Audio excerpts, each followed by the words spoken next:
انگریزوں کے زمانے میں ایک عالم بغاوت کے الزام میں جیل میں بند تھے۔ جمعے والے دن نہا دھو کر تیل کنگھی کر کے انتظار میں رہتے۔ جو ہی جمعے کی اذان ہوتی تیز تیز قدموں سے چلتے، جیل کے مین گیٹ پر کھڑے ہو جاتے اور پوری اذان جیل کے گیٹ کی صلاحیں پکڑ کر سنتے اور پھر واپس آ جاتے۔ انگریز جیلر جو ان کا یہ معمول دیکھ رکھا تھا، آخر اس نے حافظ صاحب کو طلب کیا اور پوچھا کہ تم یہ کیا تماشا کرتے ہو ہر جمعے والے دن، جب تم کو معلوم ہے کہ جیل کا دروازہ بند ہے اور تم اس سے باہر نہیں جا سکتے، تو پھر اتنے دور چل کر جانے کا کیا مقصد ہے؟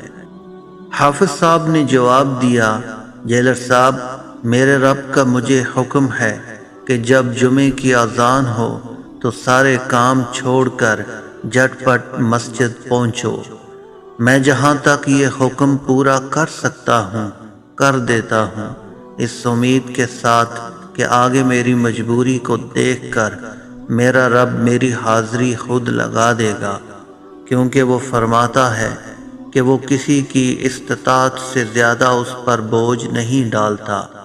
مجھے امید ہے میرا رب مجھے جمعے کا اجر عطا فرما دے گا، اگرچہ میں جیل میں ظہر کی نماز پڑھتا ہوں۔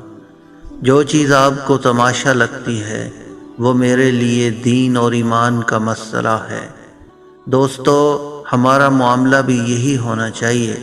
جہاں تک اسلام میں وسعت موجود ہے اور ہم کر سکتے ہیں، وہاں تک دین کے دائرے میں رہتے ہوئے کوشش کرتے رہیں، اور جو بس میں نہیں ہے اس کے لیے اللہ تعالیٰ سے اجر کی امید رکھیں اور دعا کرتے رہیں۔